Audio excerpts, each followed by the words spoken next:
We come to the first interval, and we're using classic spiritual books from planetary heritage to give ourselves an articulation between the sets of presentations that constitute a phase.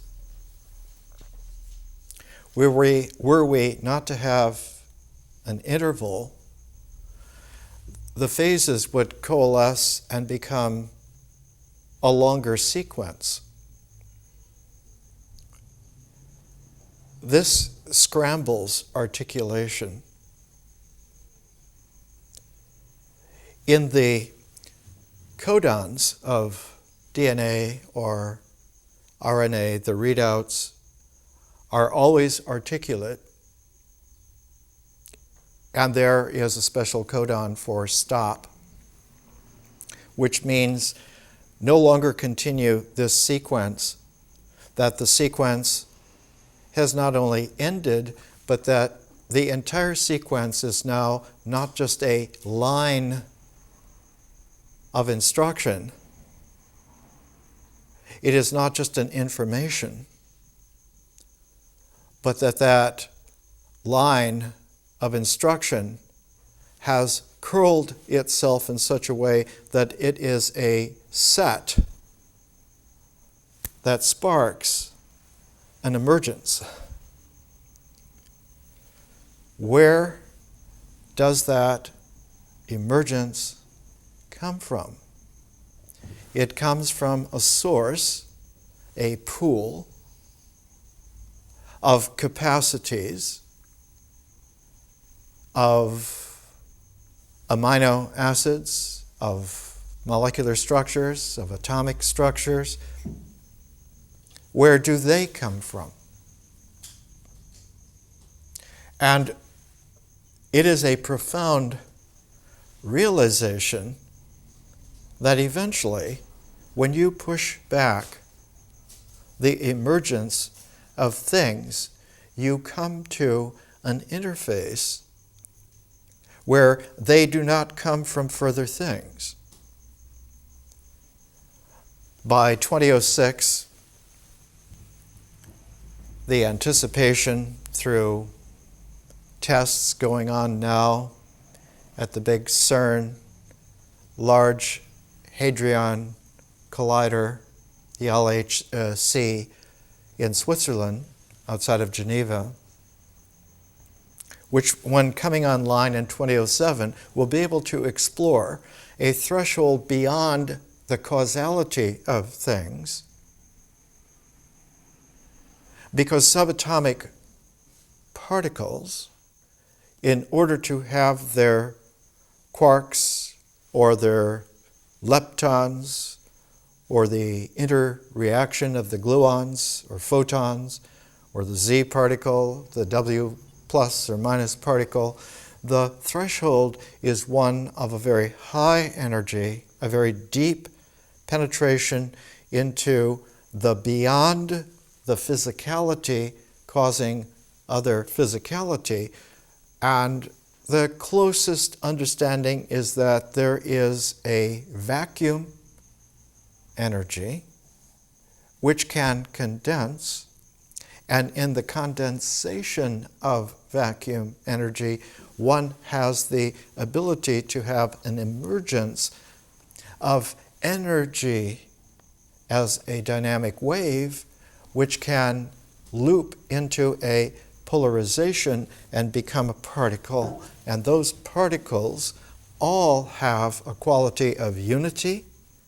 They are what they are, and they can come together and make larger unities, and that larger unity holds both the initial unity and the aggregate expanded structure of unity, so that what we have here is what the ancient Chinese called Te. Te is the power to be in something and to hold the integral of unity all the way through its building of structure so that at each distinct, definite layer, horizon of emergence, of combination, it will be precisely natural in its cycle of integration and in its maintaining the unity all the way through its different structural developments and levels. But the source of the Te is in not a non-Te, but in a complementarity to Te, Tao. We're taking for the interval 1, the Tao Te Ching, because it is one of the most fundamental presentations of the way in which out of a condensed emptiness, an energy wave, a frequency of dynamic occurs naturally and in its resonances builds the capacity for an emergence where those resonances can achieve a mutuality of polarity which allows them to be stable in the conversion of the energy into matter, into things, waves into particles, and yet the matter preserves all the time, everywhere through. The mutuality of wave and particle, of dynamic and of energy structure.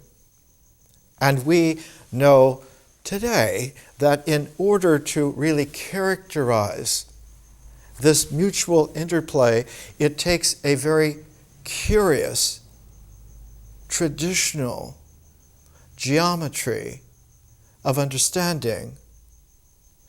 The first understanding is unity is really one, and that really one emerges whole out of really zero. And that when one emerges really out of zero, the pair of them constitutes the first model, the first initial reconnaissance of what a two would be. That the zero and one together are a two, but a two which is still mysteriously a unity, preserving in its carrying over source the zero. So while one takes a look at stages, 0, 1, 2 are 3 stages, and they complete themselves in a 4-stage fullness, not with 4, but they complete themselves with 3. That 2 and that unity together are a 3, but it's in the 4th stage.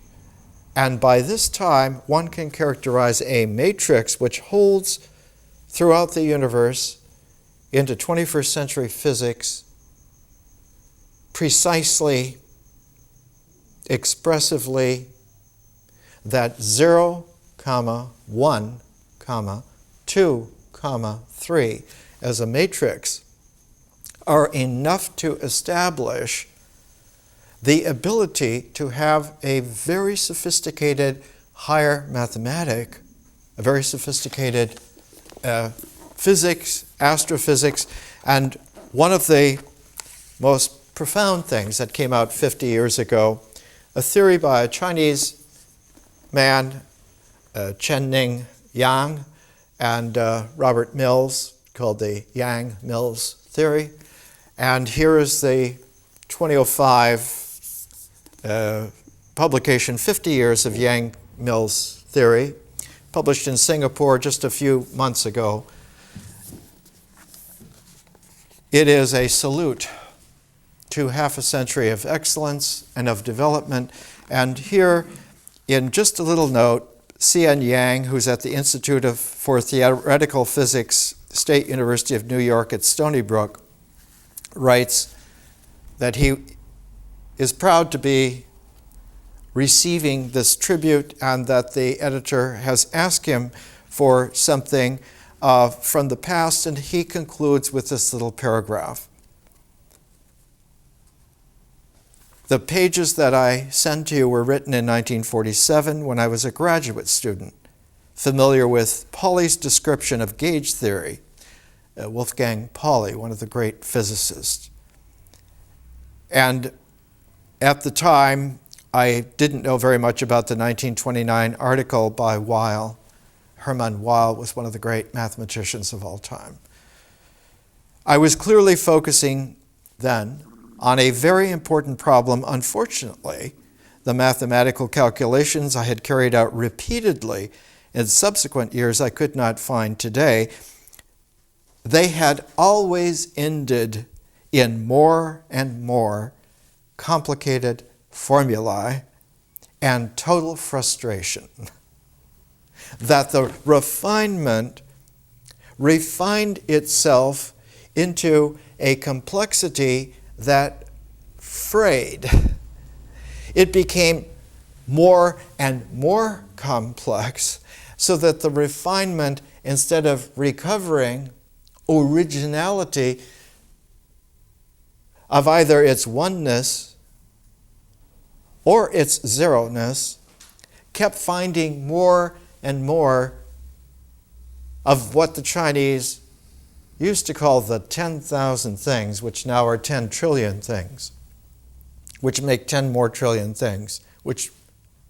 And so you see that unless one comes to a certain quality of being natural au naturel, of being in the flow of nature in the way in which nature is, not in the way in which the mind is, not the way in which the mind presupposes that nature must be.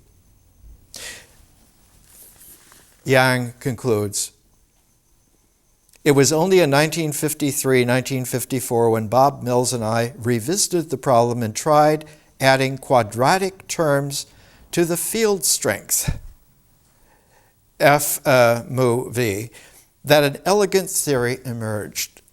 For Mills and me, it was many years later that we realized, like a Pythagorean retrospection, that we realized the quadratic terms were in fact natural from the mathematical standpoint. That a matrix of 4, a quaternary, will always be enough to establish a frame of reference, a frame for the picture, the big picture. But that the mind, in its place, the Chinese word for that stage of the mind is yi, symbols. The symbolic mind will consider itself the fourth, where nature is the first, and the principles of existence, the rituals, will be the second. The third will be our experience of that, what we call myths in our phases. And the fourth will be symbols. But the Taoist, from the Tao Te Ching, from Lao Tzu, understanding is subtle and profound, that the 4 are not 1, 2, 3, 4. The frame does not have 1, 2, 3, 4 as 4 corners, 4 angles, 4 sides, but that the very first is a 0, which you cannot count and yet is real. And so the frame is 0, 1, 2, 3 as a quaternary. And this is very difficult to understand unless your mind has been combed through the whole process of beginning with Tao, not beginning with it, but beginning within it. And so our education begins always with the process, the ongoingness of nature as a Tao, and we begin our whole learning with the I Ching. And now we're articulating it at the end of the first phase, the first 12 presentations that constitute the phase of nature with the Tao Te Ching. And the Tao Te Ching comes in a very interesting way. The first beginnings of the I Ching, as we have presented, were with Fuxi, about 3000 BC, who made the trigrams and who understood the ecology of the 8 trigrams as having an exchange of centers from 2 different modes, the columns of the unbroken line and the column of the broken line, that in the center of their 3 steps of change, that they exchange places. And so the middle trigram of the one column operates in the middle of the other column as if it were profoundly really there, though naturally it's in the previous first column. And as it shifts its center place, the center place of the other column shifts mutually with it and now operates in the first column. And that the trigrams for that exchange are fire and water, and that 5,000 years ago, 2 of the greatest universal solvents are fire and water. But there is a great universal solvent that comes in addition to fire and water, and that solvent is a solvent for organic things. And that solvent is alcohol. Alcohols, the fermentation of things into a special juiced thing. The fermented is not the water but the wine. And that the wine takes a further transform, a further alchemy. And now one has not only a fermentation, but one has a distillation. The wine becomes a cognac. Now, as the wine is a third universal solvent for organic molecules, organic things like enzymes, amino acids, proteins, the cognac will be a 4th universal solvent, but what it dissolves is not the organic, but the spirit things that come out of the organic transform. And so one has fire and water and the alcohols of fermentation and of distillation, and with that quaternary, one is able to take a look at the way in which a solution is not a dissolving away from anything natural, but is a dissolving into the solution state. And one of the all-time great examples of this is to take ordinary salt, sodium chloride, and dissolve it in warm water. And if you get the solution saturated, if you put one more little pinch of salt in, it will trigger catalytically a recrystallization of the salt out of the supersaturated solution and will come back into its original form. It will return back. It will have completed a cycle of phases, and the Tao Te Ching is famous for all time of showing that the largest cycle of return involves a 5-phase quintessential energy cycle. the Taoist energy cycle. And that what is interesting is that it begins with 0. The 5th stage, the quintessential stage, will be one of return back into the Tao so that the cycle continues. If the mind stops the counting with itself, it does not go into the alchemical transform, but it imputes the 5th phase to coming back to a mind's construct of the Tao as the 5th phase. And so you get a false transform, which is really a transposition. And it is the transposition in the mind that gives rise to all of the travails of our species on this planet. One of the few great translations of the Tao Te Ching without minds coming into manipulative, self-sabotaging, unbeknownst to it play, was done in 1884, published in Shanghai by Frederick Henry Balfour. And his translation has been out of print for 100 years. University Microfilms in Ann Arbor, Michigan, University of Michigan, make these copies available. Here's Balfour's translation of one of the most profound little sections of the Tao Te Ching, just a paragraph or so. This is 24. Lao Tzu, in translation, writes, "A man who raises himself on tiptoe cannot remain firm. A man with crooked legs cannot walk far. He who says himself that he can see is not enlightened.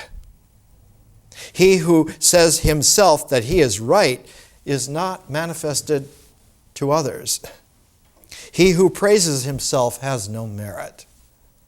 He who is self-conceited will not increase in knowledge. Such men may be said to search after Tao that they may gorge themselves in feeding and act the parasite. Moreover, they are universally detested. Therefore, those who are possessed of Tao do not act thus." One of the aspects that got in the way, traditionally and seemingly immediately, and lodged and is still there today, is that Lao Tzu in his lifetime came at the end of a large section of historical time. It's called the Spring and Autumn period, when the Zhou dynasty, that had been the glory of China, because when it was instituted about 1200 BC, 1100 BC, about the time of the Trojan War, they made an epical change in the I Ching. They went from Fu Shi's heavenly I Ching to the Zhou dynasty's human I Ching. Instead of looking at universal processes in nature, they looked at those universal processes that were there in man's experience in life. And instead of there being the trigrams, which were expressive of like fire and water, heaven and earth, they were expressive now of man and woman, and of sons and daughters. The younger son, a middle son, an older son, a younger daughter, middle daughter, older daughter. And so the human family for the I Ching became the way in which the expressive symbols were understood. It was said then that Fu Shi's I Ching was a former heavenly matrix, whereas in founding the Zhou dynasty, it was now the human matrix. That Zhou dynasty was exquisite at its time, and slowly over the centuries, like all constructs, lost its steam and juice. And for several centuries, the Zhou dynasty was in increasing disarray and reached a threshold about 480 BC. And this is interesting because Lao Tzu would have died, a very old man, just before that 480 BC. And from 480 BC all the way down to the 230, 225 BC era, that is now known as the period of warring states, where the decay and the disarray ended up in several centuries of constant, continuous warfare between kingdoms and fiefdoms and different groups of people that was an unceasing warfare. It went on continuously for all those centuries.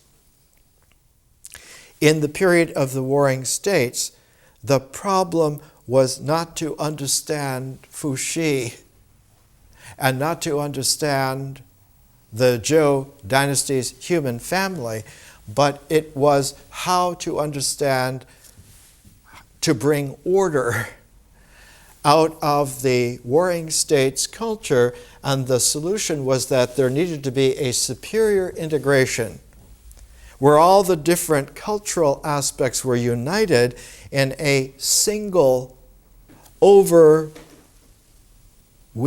society. That there should be a society of political order and of economic order, and that this should be a higher integration. It should be someone who is the warlord of warlords, the king of kings. It should be an emperor who not only is in a dynastic quality where there are kings and kingship, but there should be an all-time powerful, one immense man, an emperor, who looks over the empire of the society, of the social order, which commandeers the culture on the basis of the culture and the nature being together in a very tight, synchronous energy flow, and that the rituals that come out of nature should be commandeered by the symbols that come out of experience, and they should be airtight, so that what came out of this at the end of the period of the warring states was a completely different understanding of the Tao Te Ching, and the man who was responsible for that is named Han Fei Tzu. And his book is called The Han Fei Tzu, and if you're looking for a good translation of it, Burton Watson has done it for Columbia University Press a number of years ago. The basic writings of several great Chinese philosophers. Han Fei Tzu is the most profound of those. It's interesting because the monograph for the Society of Asian and Comparative Philosophy, the Philosophic Foundations of Han Fei Tzu's Political Theory, published by the University of Hawaii Press, is very profound. And the reason being is that it took the two special chapters of the Han Fei Tzu that take a look at Lao Tzu.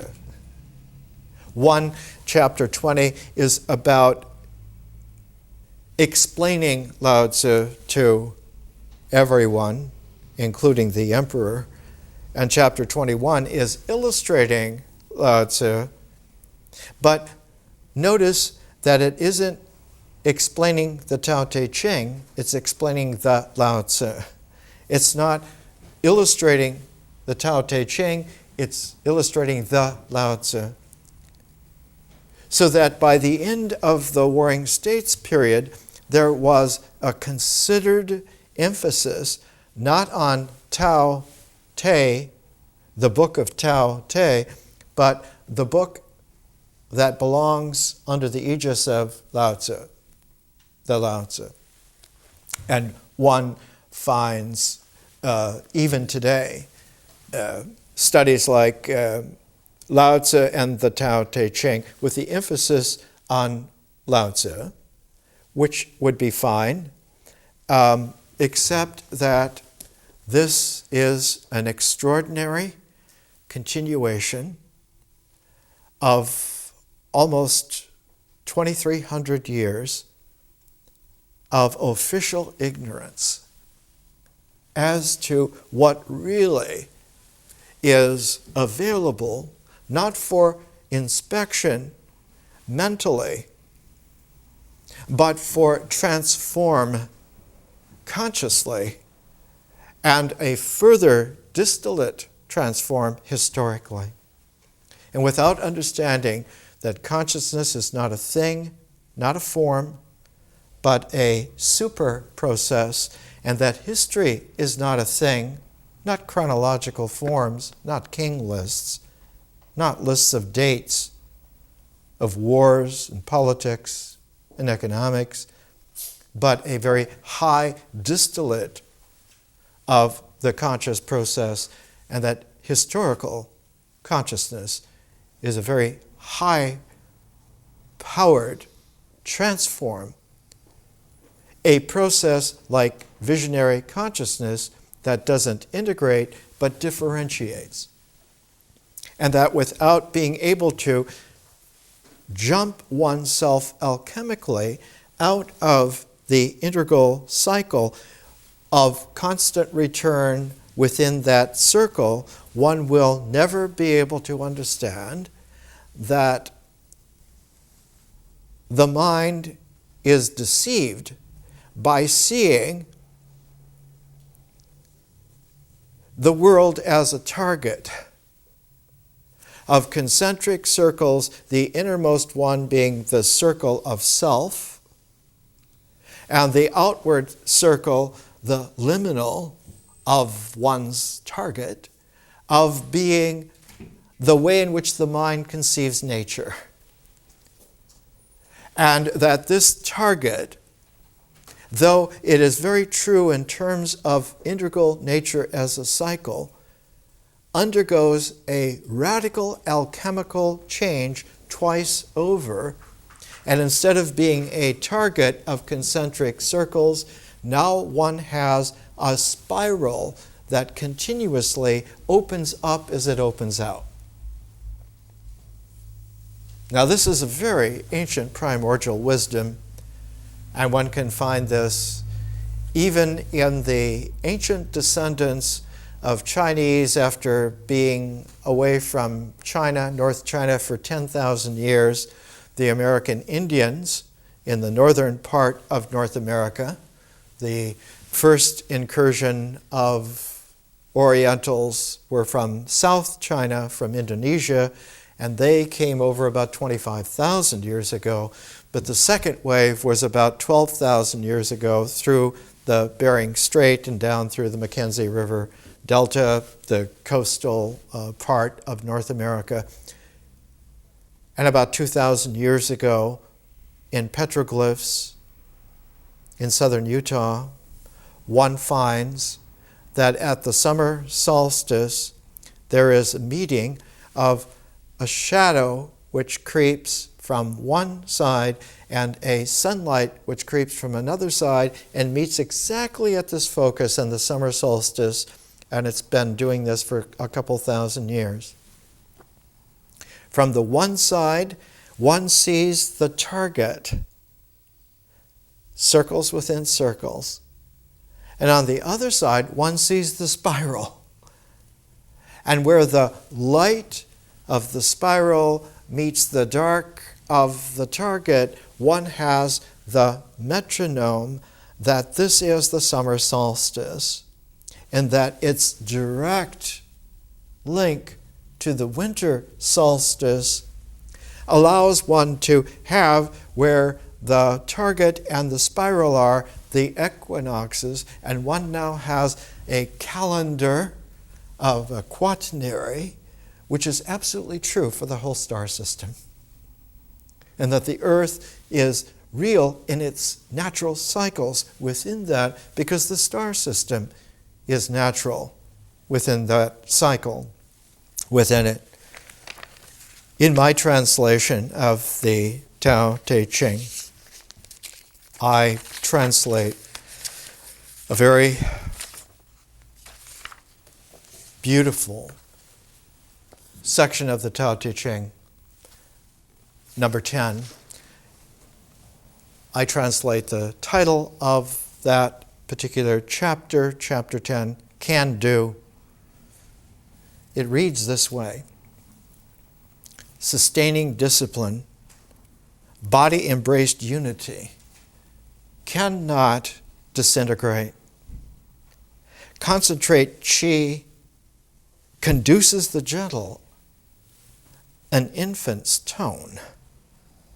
Washed clear, profound intuition, non-faulting in loving people, ruling country, practicing, non-busy. Heaven's gate open, close, like a mother bird, bright openness, four-cornered penetrating, as is her mystery. Birthing presence, nourishing presence, birthing yet not owning, doing yet not claiming, raising yet not ruling. This is called profound Te. The outcome of the Warring States period was the establishment of one of the most brutal tyrannies on the planet. A man named Qin Shi Huangdi took over China and gave his name for the rest of history. You are now all mine. You are Chinese, Chinese. In order to make sure that everyone understood, he built the Great Wall, cemented all the little fortifications together in the only structure visible from space, built by man. Anyone within this is mine. Anyone without this is subject to my decision about their future. We need to understand that the political understanding of the Tao Te Ching is a mental deception. Not that there isn't a wisdom about human order in the Tao Te Ching, but it is not about the ritual level. It's not about the cultural level. It's not about the mental society level.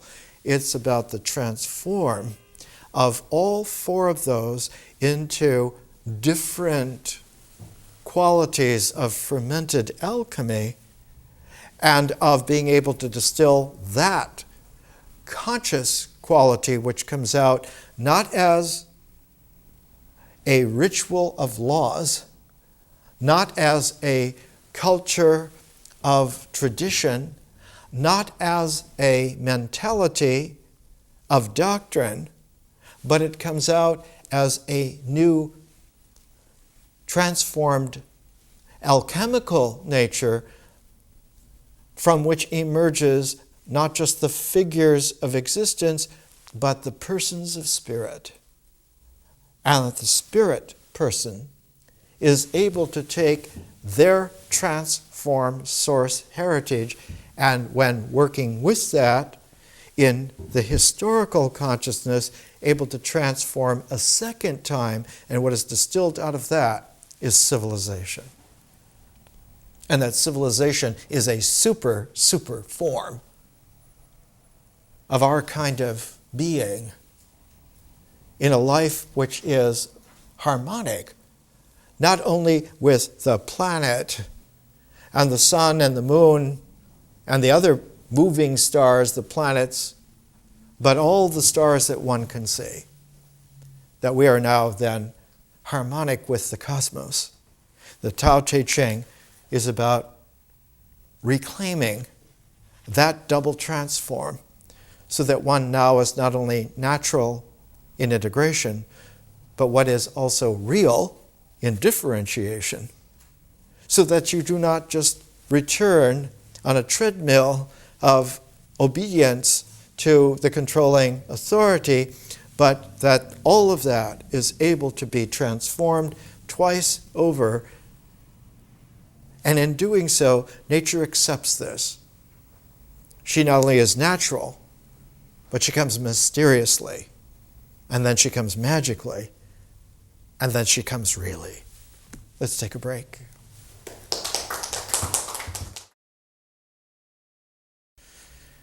This is Fuxi and Nugua. This was the inner lid of a coffin that was found in a cemetery called Estana that is outside of Turfan, which is in the northern part of the Gobi Desert, not the Gobi Desert Tarim Basin proper, but just on the other side of a spur, massive spur of the Tian Shan Mountains. In that second desert expanse was the way in which the traditional movement from China through the Xinjiang Gobi Wilderness went north into Siberia. And Turfan was the ancient trading nexus for that caravan route, which was not the Silk Road, but was a road as yet unnamed in popular understanding, but it went into the huge, enormous expanse of Central Asia. That expanse of Central Asia did not go further west, but went into the deep north. And so one found at this time, Fuxi and Nugua come at the very beginnings of Chinese civilization, about 3000 BC, about the time that Egypt was being dynastically brought together, about the time that Sumerian city-states were beginning to really coalesce and become a Sumeria. What's interesting here is that it is not a sage, it is a pair, a male-female pair, who together are a mutual sageliness. It is later on, as we were talking before the break, in the Zhou dynasty, that this pair was interiorized, and the exterior presentation of oneself was now in the Zhou dynasty, the new splendor of the new kind of kingship that looked at human life as being capable of a cycle of Tao. And while one had the kingliness without, to have the human cycle of Tao in one's kingdom, in one's culture, one had the interiorized sageliness within. And so the ancient Chinese way of saying this, by a pithy saying, sageliness within, kingliness without. And that while the sageliness within, to the mind in its deceptive egotism, thinks of the sage as a male, the sageliness was really esoterically a male-female pair whose mutuality generated the wisdom. Because Fuxi and Nugua hold instruments. He holds a carpenter's square so that he could get the angle right and true things. She held a plumb bob because she was able to get the pivot right, because without the center of the form, the angles now are just angles in an unconstructible chaos. But if he will place his angles in a quaternary around her center, you will now have not only a form which is existentially real in the 4 dimensions of time, space, but you will have a transformable alchemical structure in a 5-dimensional reality. And the 5th dimension will be the transforming quality at the pivot at the center.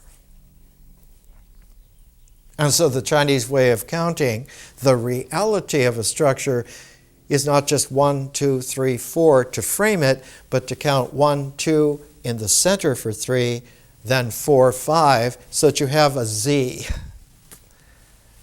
1, 2, 3, 4, 5. That Z has the ability to have a 5-part set. In Chinese music, it's called the Pentatonic Scale. In the Tao Te Ching, it's what has been characterized as the Taoist energy cycle. Tao, Te, Gen, I, Qi. And as we talked earlier, the basic quality that is there is that you do not begin counting with 1, but you begin your count with what you cannot count, and yet you give it its due, and that is you begin with 0. So that the basic quaternary, the basic frame is 0, 1, 2, 3. But when you're and that is working with Tao Te, but when you're working with the Te, which will take a Tao transform, you have to count the center as well. And so you count 0, 1, 2 in the center, 3, 4 to make the Z. And that in order to emphasize the subtleness, you can count the 2 twice. Whereas later on in Chinese understanding, they would count 1, 2, 3, 4 and count the center as 5 because of a very esoteric, ancient way that came from Fuxi and Nugua's era. It was a way of understanding by dots, almost like an ancient Pythagorean technique, that if you have a dot and then across from it you have a pair of dots, why across from it? Because you don't want to go into a sequence. You want to go into a generating gestalt. And so the generating gestalt will always have a symmetry quality. So the 2 dots are opposite the 1 dot. Then you'll have 3 dots, and then you'll have 4 dots. And then in the center, you'll have 5 dots. But because of the doubling of the center to keep the balance, to keep the pairedness paired, as it were, where the 1 dot is, now you have 6 dots, where the 2 dots, where you now have 7 dots. Where the 3 dots, where underneath it you have 8 dots, and where the 4 dots, where you have 9 dots, and in the center you have 10 dots as well as 5 dots. And the way it was expressed was the 5 dots in the center and 5 dots in a double line above and below it. So that now one had a 10, a decade of 2 5s, a pair of 5s, going over the same transformative gestalt. And that the center is the pivot. It is not just a center, but it is a stack of centers indefinitely, and that stacking of the centers is what makes it a pivot. So that when the pivot turns, every possible aspect of the 4 corners become rotational and acquire what we would call today accumulation of rotational energy. In physics, it's called angular momentum. So now you have a vital, vibrant structure that not only has radial qualities that are geometric, but you have a rotational quality that the spin to it. And that geometric quality of polarity, like polarity of charge, is increased now with the ability to have a rotational angular momenta quality. In nuclear physics, you characterize a particle by its charge and by its spin. But there is a third element. And it is so strange that it's just called strange. And every particle will have not only its charge,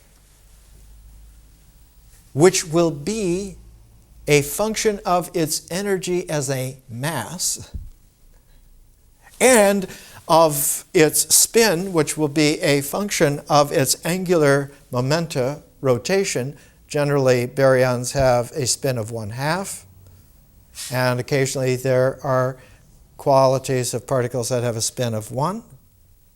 And there's one very odd particle that has a spin of 3/2. You will have not only charge and spin, but you will have the strange, and the strange is the transformational jump to a different order, a mysterious deepening of the nature. And in the deepening of the nature, all of the other characteristics that were there now have a more wondrous, strange possibility of even larger. We know today that this transformation not only goes into strangeness, but it goes into something that was even deeper. In nuclear physics, it's called charm. There will be top or up and down. Better to start with up and down. And this is how quarks were initially, when they were discovered and found that there is an up and there is a down. And then there is a strange, and then there is a charm. And then there's a further pair, a third pair that came into play. Prosaically, they're now called bottom and top. And that out of this, one gets a matrix not just of 6, but is always doubled in the sense that is paired, so that you have a matrix of 6 that has another aspect to it, another 6, so that the set of 12 is not 12, but it is 6 and like a shadow 6. The 6 leptons are shadowed by 6 kinds of neutrinos, which are ghost particles. And those ghost particles have a particular quality. They shift energy levels constantly. Neutrinos coming from the sun to the earth will skip along and shift their different qualities while they're on way. And that many of them are undetectable so far because they go to the very highest quality, the tau neutrinos, which no one yet can detect because it's the subtlest of the subtle, taking a very high energy exactness in order to detect, but which can be mathematically characterized in vision, in theoria. The Tao Te Ching, Lao Tzu, is a magical transform of the Fuxi Nugua interior and the Zhou Dynasty I Ching exterior Not only is there the sageliness within and the kingliness without, there is now the spirit being quality that takes both those together and radiates it further out into much different dimensions and rotates it further out into a greater angular momenta. So that the universe now has expanded.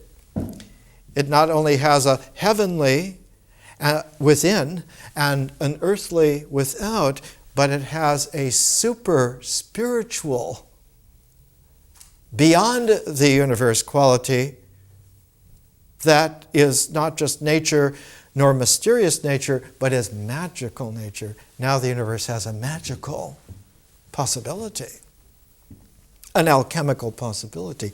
Lao Tzu in the Tao Te Ching, in my translation,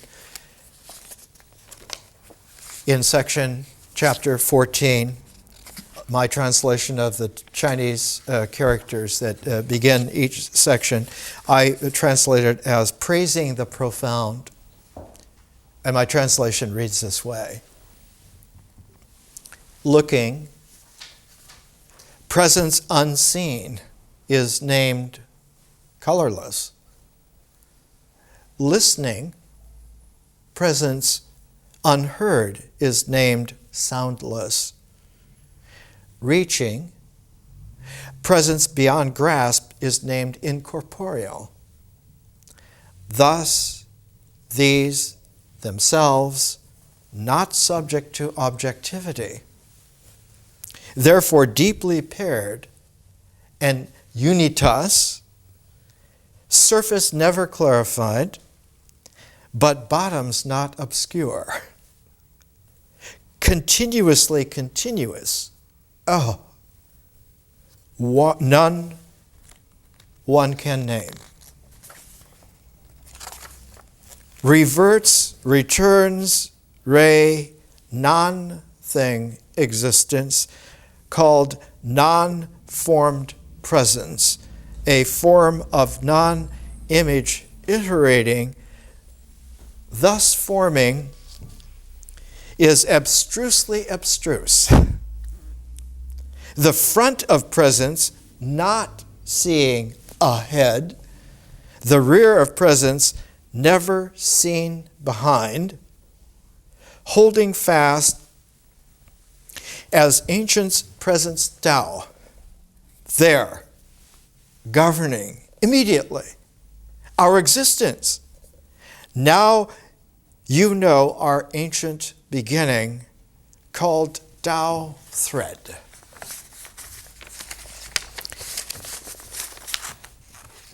In order to get away from the false mentality of commentating and writing learned scholarly introductions, I have done a multiple introductions kaleidoscopic array.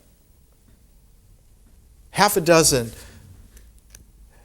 not essays towards an introduction, but a layering of enough possibilities of introducing it so that one can get that the facets on this can be rotated, and when you do, the kaleidoscopic possibilities have their angular momenta so that the angles of your perspective are shown to be quite firm when they are angled exactly that way, and yet can be moved and changed, and it doesn't destroy the angle that was there before, but it doesn't just augment it by some new angle which now displaces it, but that one gets the scintillation of the possible and becomes able to taste the more refined quality, that it is a jewel that is one is looking at, not a geometric thing.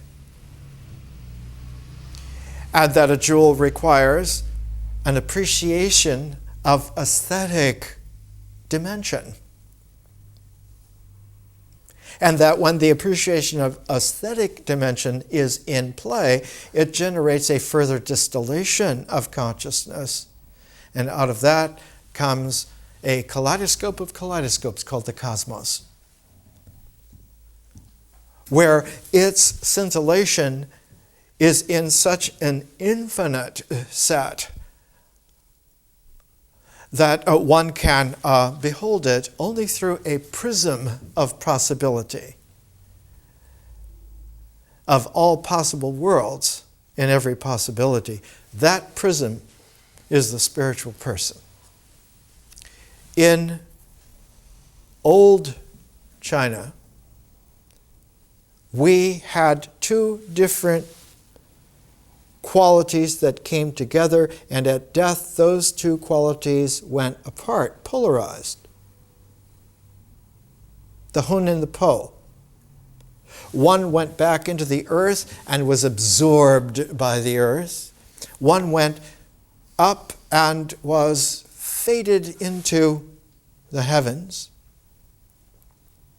But when Lao Tzu came along with the Tao Te Ching, there was a third transformative spiritual person whose spirit was able to bridge not only heaven and earth, within and without, but to maintain a multidimensional reality, because that Shen, that spirit person, lived not on the earth nor in the heaven, but lived in the infinite cosmos, the Tao, behind, through, and beyond all the limitations. When, as we were talking earlier before the break, when at the period where the Zhou dynasty had frayed for several hundred years, in the spring and autumn periods, had hit a crisis of constant warfare between fiefdoms and kingdoms, the period of the warring states for hundreds of years, right at that cusp, at that threshold, is when Lao Tzu did not die, but he passed out of the purview of the world. There's a very interesting thing. It's something that is paralleled, for instance, in the Old Testament with Elijah. The person of Elijah never died.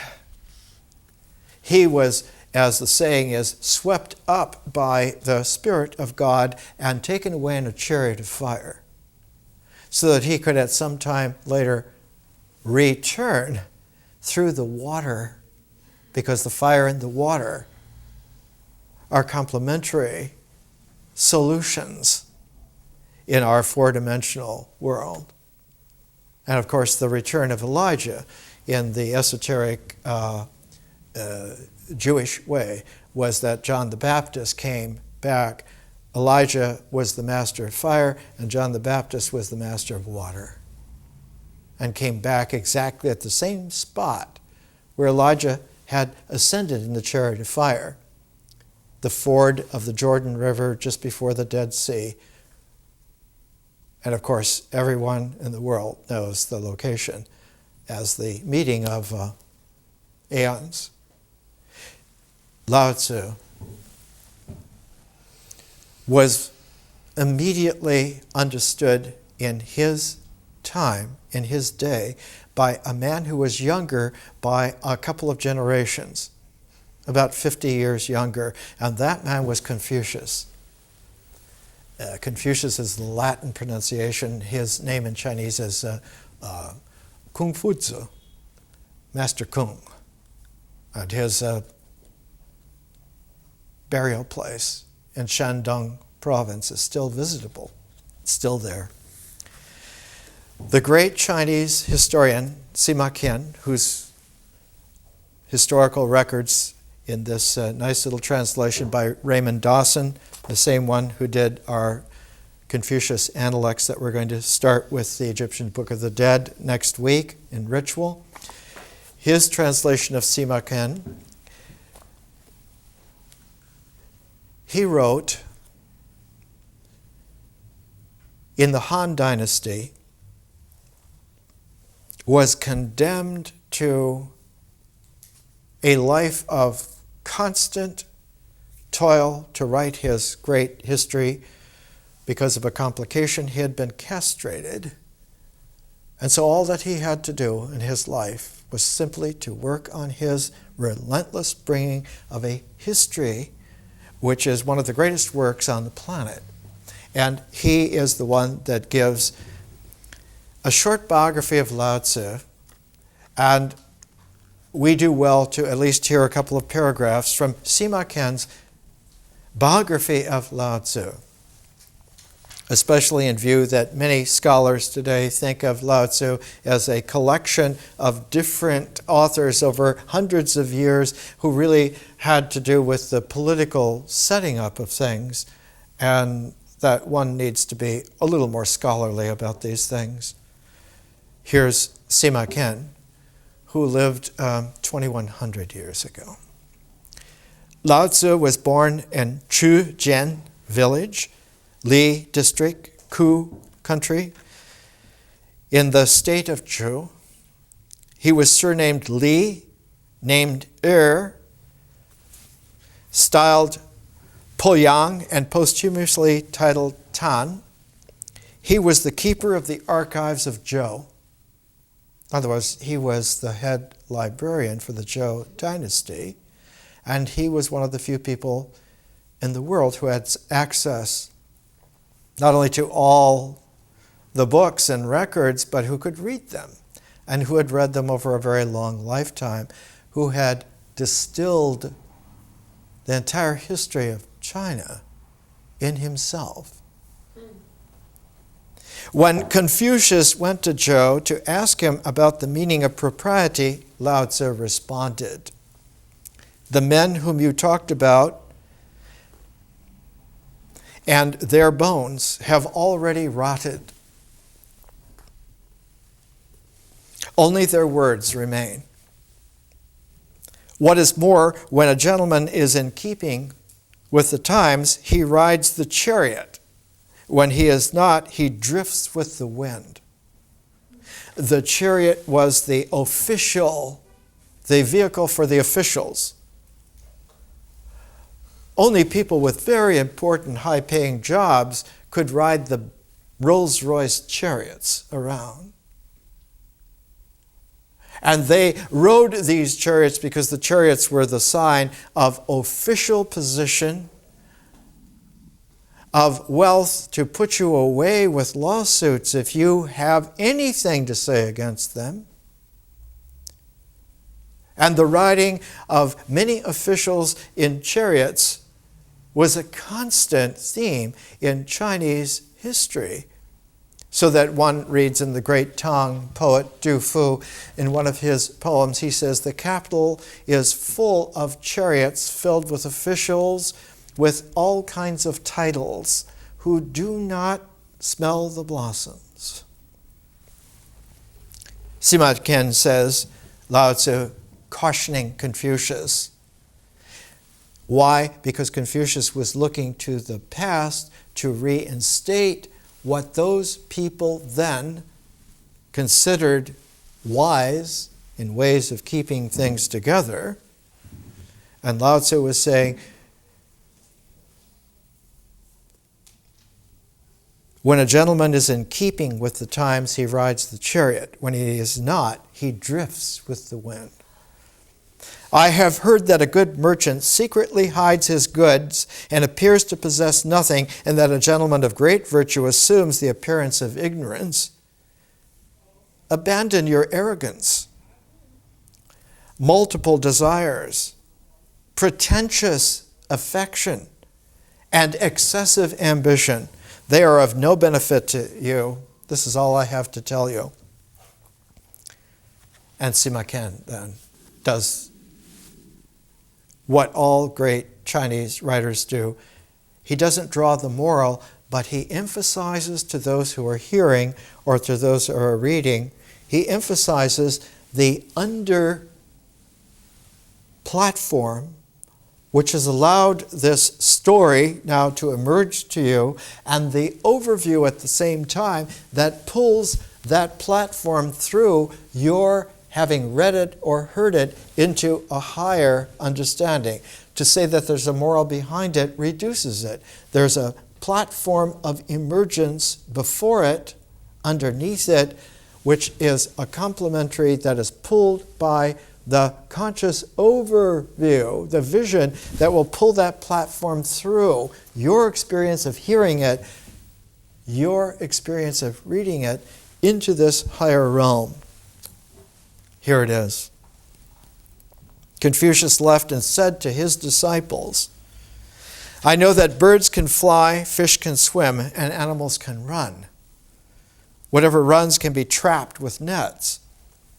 Whatever swims can be caught with fishing lines. Whatever flies can be shot with arrows. But as for dragons, I do not know how they ride the wind and clouds and soar in the sky. Today I saw Lao Tzu. Is he not like a dragon?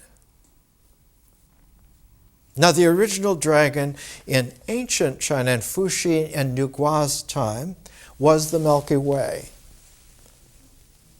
And the Milky Way has an undulating aspect, especially in the northern China reaches that are almost where the beginnings of Siberia are. So that you get a very curious play. The Milky Way has a particular quality of having an undulation in the sky, and exactly at the winter solstice, the bright star Polaris shines down through the lowest coil of the Milky Way dragon, and if you spot the Earth exactly in that pivot from Polaris, the North Star, through the dragon's center to the Earth, one now has the winter solstice pivot of the whole way in which the Earth goes with the heavens.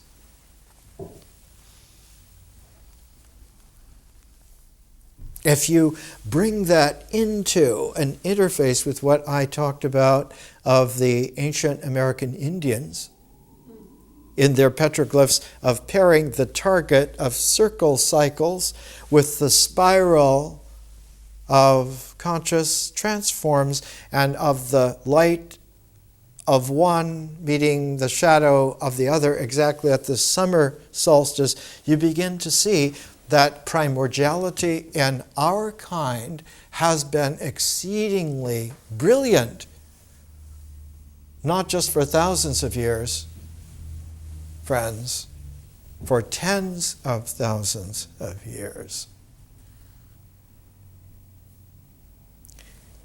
Sima Ken ends with pulling this for those who have heard or who have read and whose understanding now has been permeated by the understanding being brought through your experience of it and transforming it into consciousness. Now you can hear something that is of a higher energy of consciousness, historical consciousness, to do with Lao Tzu. And you will hear it in a super conscious transform. Here's what he wrote. Here's what you will hear. When Lao Tzu cultivated himself with Tao and Te, he became concerned with self-effacement and anonymity. He lived in Zhou for a long time, but he saw that Zhou was on the decline, so he left. When he reached the pass,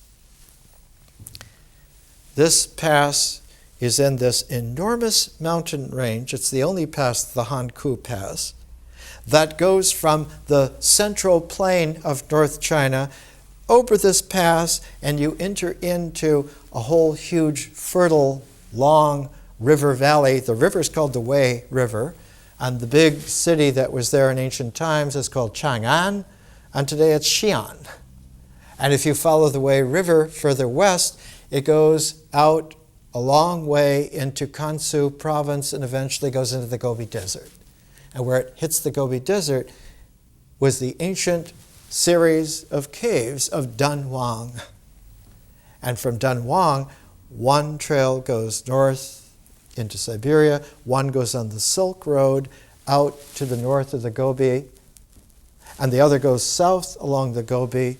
And those three roads that converge there at Dunhuang are the three ways in which one can reach the west.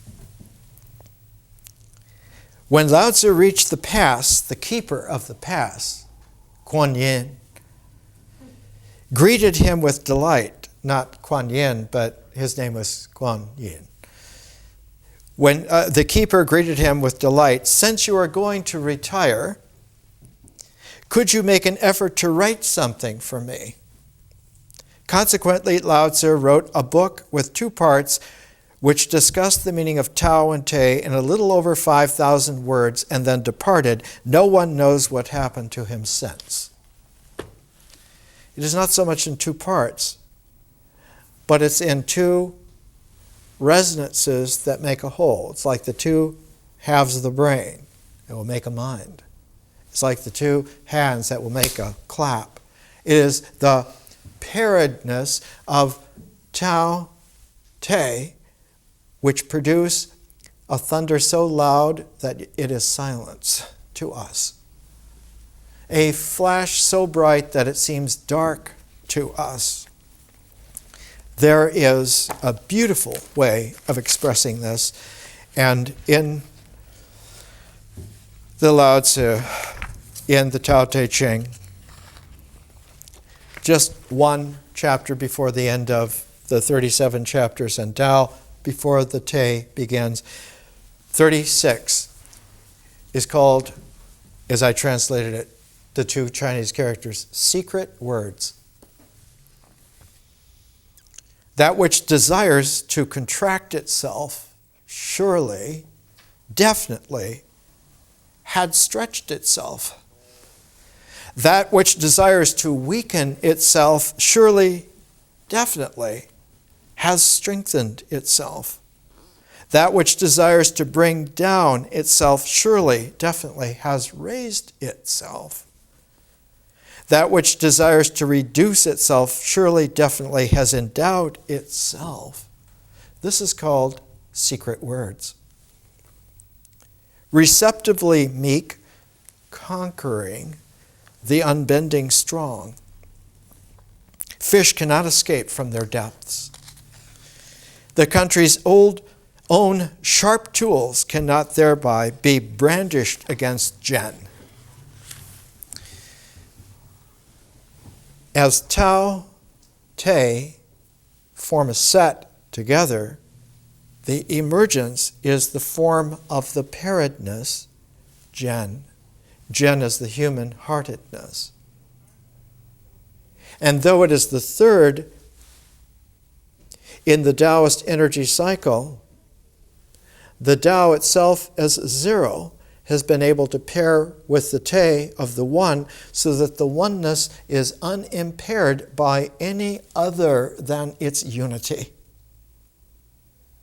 That the Tao is able to permeate without being countable, so that the unity is not only one, but it is one that is able to be naturally stable and emerge.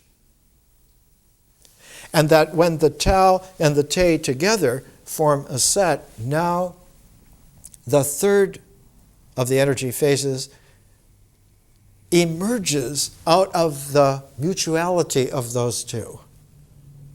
We will see, starting next week, when we look at Confucius's Analects, the Lun Yu, his central concern is how does that Jen work? How do we maintain it? How do we develop it? One must have had Tao Te, but now one has the emergence of Jen, and so Confucius is all about looking at how Jen works.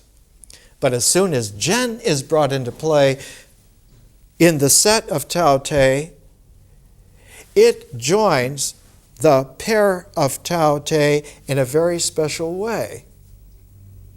It is not just a 3rd term, but it comes emergent in the mutuality of exchange between the other 2, and so Jen becomes like a line that makes Tao Te into a ratio. So now you have 3 symbols in a set. You have Tao, you have a ratioable, proportional line, now you have Te. The Te will always be the denominator by which men will compute, and the Tao will be the numerator. But after a transform, it is the Te which is the numerator, and it is the Tao which is the denominator. In that ratioable set of three symbols with a pair of terms mediated by the symbolic expression, one now has the ability to have a parenthesis put around that set. And that parenthesis in Chinese is called yi. It means symbols. So that the fourth phase is the encapsulating of the idea of the Zhen ratioing Tao and Te into the idea of Tai Chi. Now you have something which is enormously profound, and you have the ability to rotate that Tai Chi, and in its angular momentum of rotation, what is generated is all the dimensions that take the world out of its limitations. The ancient Chinese figure Pan Ku is shown with a Tai Chi at his Manipura chakra, which he turns. And as he turns it, it creates the world. Next week, the Egyptian Book of the Dead and Confucius's Lunar rituals.